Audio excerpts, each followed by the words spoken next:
διαφορετική από τις μέχρι τώρα. Για πρώτη φορά παρουσιάζουμε βιβλίο σε θέατρο και μάλιστα ένα βιβλίο που δεν είναι θεατρικό, αλλά ίσως να γίνει. Ποιος ξέρει. Νομίζω ότι ο συγκεκριμένος χώρος, το συγκεκριμένο θέατρο, είναι πολύ ζεστός χώρος, έτσι, σε καλωσορίζει. Θα μου πείτε βέβαια ότι τον χώρο τον κάνουν οι άνθρωποι και δεν θα διαφωνήσω καθόλου. Γι' αυτό θα μου επιτρέψετε να ευχαριστήσω την κυρία Ιγκλέση και την κόρη της, την Ειρήνη την Κουτσάφτη, που με μεγάλη προθυμία μας παραχώρησαν το χώρο.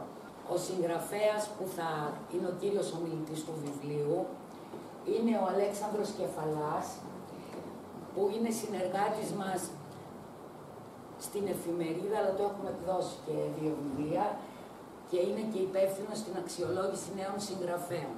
Η Σουζάννα Σωτηριάδου, η συγγραφέας του βιβλίου που παρουσιάζουμε σήμερα, «Σήμη στα κύματα», ξεκίνησε από πολύ νέα να ασχολείται με τη δημοσιογραφία. Φανταστείτε ότι στα 17 της έκανε το πρώτο ρεπορτάζ.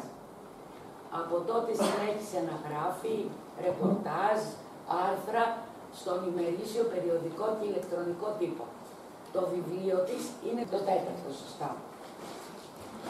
Τι να πω τώρα για 2 αναγνωρισμένους ανθρώπους, τόσο γνωστούς από το θέατρο, από τον κινηματογράφο, από την τηλεόραση.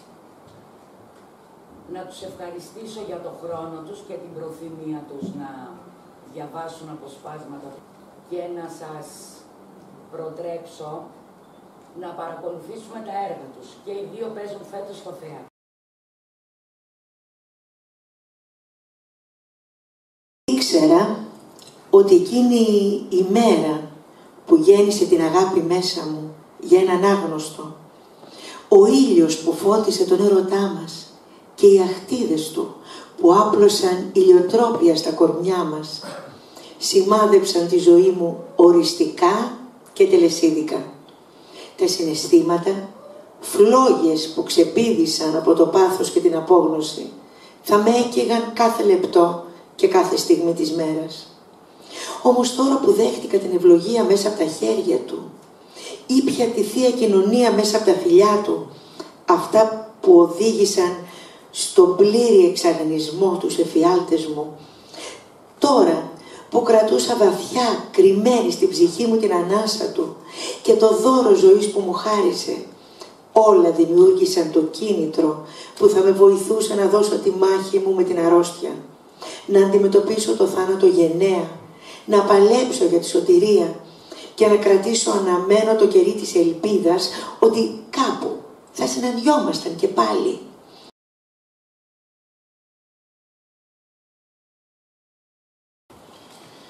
Εκείνο το απόγευμα ήταν το μοναδικό ίσως μετά από τόσες μέρες παραμονής στο νοσοκομείο που δεν είχα κανέναν επισκέπτη. Δεν έχασα λοιπόν την ευκαιρία για έναν περίπατο στον κήπο, συντροφιά με τη μοναξιά και στηριγμένος στις πατερίτσες μου. Ο ήλιος ξεψυχούσε και οι τελευταίες θαμπές ακτίνες του μάταια προσπαθούσαν να γαντζωθούν απεγνωσμένα από τα σκούρα σύννεφα που απλώνονταν σιγά σιγά πάνω από τη μεγαλόπολη του κόσμου. Γύρω μου κυκλοφορούσαν ασθενείς, επισκέπτες και εργαζόμενοι στο νοσηλευτικό ίδρυμα. Ένιωθα κουρασμένος, καταβεβλημένος ψυχικά και σωματικά. Ένας πρόσκαιρος, οξύς πόνος, με ανάγκασε να πέσω βαρύ σε ένα παγκάκι. Άναψα ένα τσιγάρο γράφοντας τα παλιά μου υποδήματα τους σχετικούς απαγορευτικούς κανονισμούς. Έκλεισα για λίγο τα μάτια και φύσηξα ψηλά τον καπνό. Από τότε που συνήλθα στην εντατική του Σάντα Μαρία, οι εικόνες που τραυμάτισαν την ψυχή μου δεν έλεγαν να φύγουν λεπτό από τη βαλτωμένη μνήμη μου.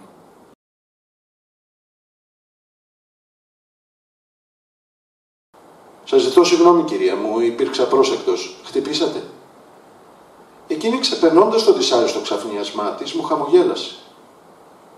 Όμως το χαμόγελο αυτό πάγωσε ξαφνικά στα χείλη της, δευτερόλεπτα πριν ξαναφορέσω το καπέλο και τα γυαλιά μου. Το χέρι της υψώθηκε στραπιέ και έπιασε δυνατά το δικό μου. Μισό λεπτό, μην τα φοράς.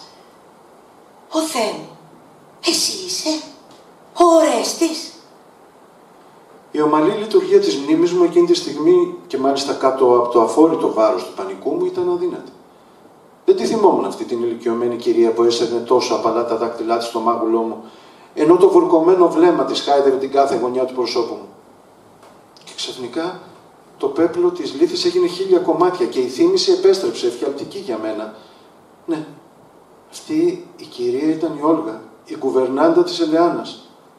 Καταρχάς να δώσω τα συγχαρητήριά μου στη Σουζάννα που ολοκλήρωσε αυτό το βιβλίο, γιατί το έζησα έτσι τη γενέση του από τα πρώτα στάδια της δημιουργίας του. Καλοτάξιδο και καλή επιτυχία. Επίσης νομίζω ότι ο χώρος είναι ιδανικός, γιατί το βιβλίο έχει αυτή την ατμόσφαιρα.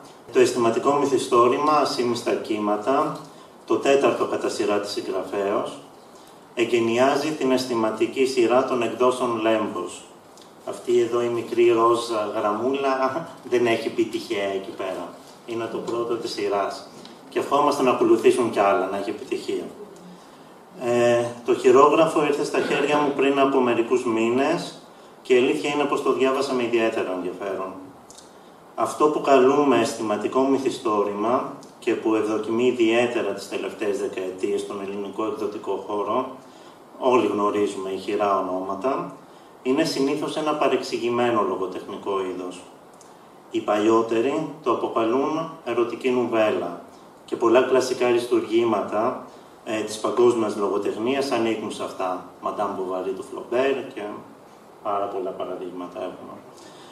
Οι σύγχρονοι, υποτιμητικά και πολλές φορές λανθασμένα, συγχέουν το είδος με τα Άρλεκιν Τσέπης, που λίγο πολύ τα γνωρίζουμε των περασμένων δεκαετιών. Όπως και να έχει, πολλοί συγγραφείς επιδίδονται στην αισθηματική μυθιστοριογραφία και ακόμη περισσότεροι φιλοδοξούν να το κάνουν. Αλλά λίγοι είναι τελικά εκείνοι που ξεχωρίζουν. Και από τη θέση μου ως υπεύθυνος αξιολόγησης στον εκδοτικό οίκο, ένα 80% των βιβλίων που μας έρχονται ανήκουν σε αυτό το είδος. Η Σουζάννα Σωτηριάδου είναι μία από αυτές που ξεχωρίζουν. Η αγάπη της για τον άνθρωπο και ο σεβασμός της απέναντι στο αναγνωστικό κοινό διαφαίνονται μέσα από τις σελίδες αυτού του βιβλίου, που αν μη τι άλλο έχει γραφτεί με τρυφερότητα. Και πώς θα μπορούσε να γίνει διαφορετικά, αφού και η ίδια είναι ένας πολύ γλυκός άνθρωπος. Ο εύκολος εντυπωσιασμός και το στοιχείο του μελό, χαρακτηριστικά ευρήματα του είδους, εξαλείφονται, δεν υπάρχουν στο έργο της συγγραφέως, ή αν υπάρχουν μπαίνουν σε δεύτερη μοίρα, χάριν της λυρικής αφήγησης και της εμβάθυνσης στα συναισθήματα των ηρώων της. Ο περίτεχνος τρόπος που διαχειρίζεται την κάθε της πρόταση και έκφραση φανερώνει τις λεπτές πτυχές μιας ευαίσθητης ψυχοσύνθεσης. Η Σουζάννα Σωτηριάδου αγαπά τους χαρακτήρες των έργων της και τους αποδίδει εξειδανικευμένες ιδιότητες και ολοκληρωμένες προσωπικότητες, κάνοντάς τους να μοιάζουν συχνά με ημίθεους. Είναι ο ορισμός του ήρωα, είναι το ιδανικό. Έχουν τις αδυναμίες, τα πάθη, αλλά είναι το πρότυπο, αυτό που πρέπει να ακολουθούμε. Είναι το ανώτερο ιδανικό της αγάπης και της προσφοράς στο κοινωνικό σύνολο, ο φάρος που καθοδηγεί τις ζωές τους. Μιας μουσικού αφιερωμένης στην τέχνη της και ενός πολεμικού ανταποκριτή, που παρά τις δυσκολίες του επαγγέλματός του, είναι ταγμένος στην αναζήτηση της αλήθειας. Και κάπου εκεί τους βρίσκει ο έρωτας, που εξελίσσεται αργότερα σε βαθύτατη αγάπη. Ένας έρωτας παθιασμένος και αλόβητος από τις δυσκολίες και τα εμπόδια του χρόνου. Αν και ο κύριος κορμός γύρω από τον οποίο αναπτύσσεται η ιστορία είναι η αγάπη δύο ουσιαστικά άγνωστων μεταξύ τους ανθρώπων, που η μοίρα απλά τους έφερε μαζί για μία νύχτα και μετά αποφάσισε να τους χωρίσει, το γεγονός αυτό γίνεται η αφορμή για να αναπτύξει συγγραφέα στην κοσμοθεωρία της πάνω σε μία σειρά από σύγχρονα και επίκαιρα ζητήματα. Επίσης, τοποθετεί τα γεγονότα στο σήμερα σε μία κοινωνία που όλοι γνωρίζουμε και μπορούμε να ταυτιστούμε μαζί της. Τα ταξίδια των ηρώων της σε διάφορες υπήρους και οι περιπέτειές τους μέχρι την τελική πραγμάτωση των πόθων τους μας ταξιδεύουν και εμάς με τα φτερά της φαντασίας. Η πλοκή ανατρεπτική σε αρκετά σημεία κρατά αμύωτο το ενδιαφέρον του αναγνώστη μέχρι το τελευταίο κεφάλαιο και την απαραίτητη δραματική κάθαρση. Εύχομαι ειλικρινά κάθε επιτυχία.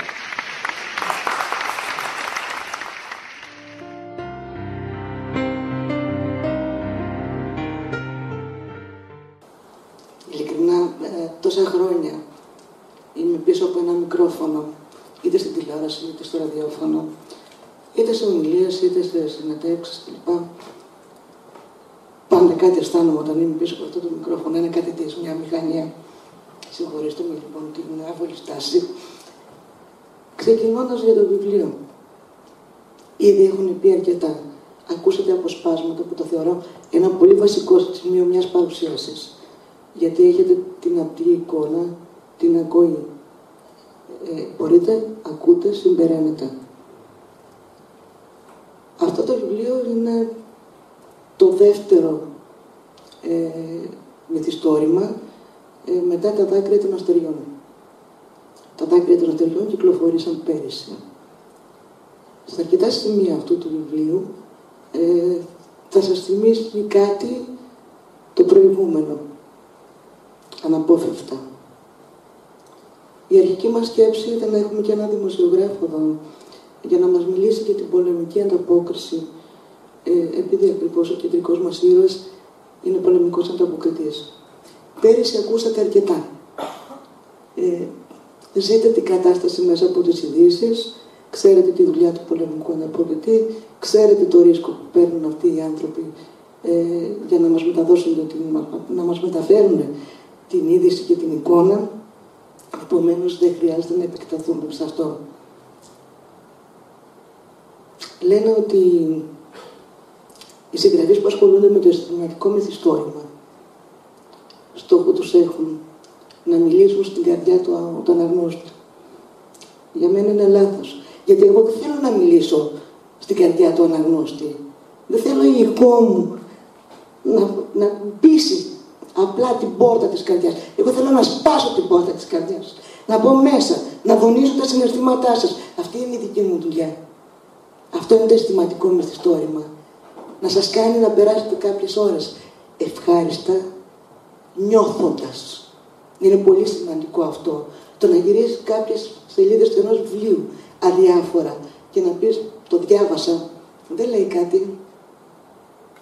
Το να αγγίξεις όμως συναισθηματικά τον αναγνώστη και να πει ναι, το έχω διαβάσει εκείνο το βιβλίο, μου έχει αφήσει κάποια πράγματα. Είναι πολύ σημαντικό. Κάτι τέτοιες στιγμές που σας έχω απέναντί μου, καταλαβαίνω πραγματικά πόσο τυχερή είμαι που μπορώ να αγγίζω τις ψυχές σας. Σας ευχαριστώ πάρα πολύ που ήσασταν εδώ και σας εύχομαι καλές γιορτές. Να είστε όλοι σας καλά. Ευχαριστώ.